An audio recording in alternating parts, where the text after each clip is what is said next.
Мистер тренер, Я вижу ваше хитрое лицо и гряду, жажду тупорылый вопрос. не тупорилих. Скажіть, будь ласка, тільки не ругайтесь.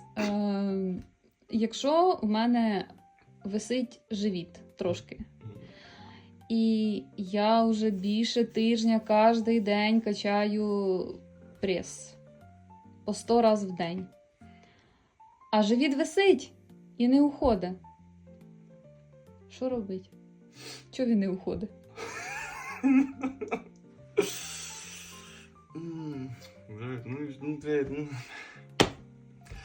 Наскільки он висит? Ну, Ну, кілограм десь 10 лишніх є. только на животе. Ні, в общем.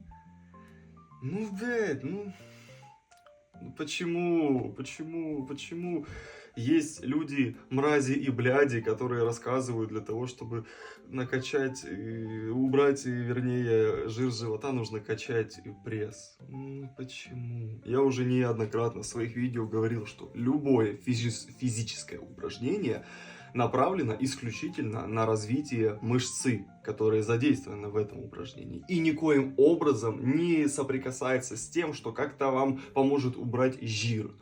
Физическое упражнение также может в помощи в подтяжке кожи в местах, где вы тренируетесь и где был раньше лишний вес.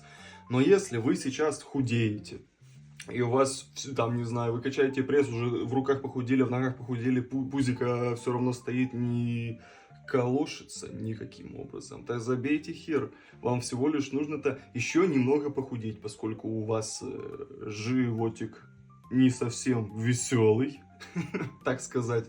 И оттуда жир будет уходить в самую последнюю очередь. Но не надо качать пресс намеренно для того, чтобы у вас шел жир оттуда. Так не работает. Дякую. Пішла я качати прес. Блядь.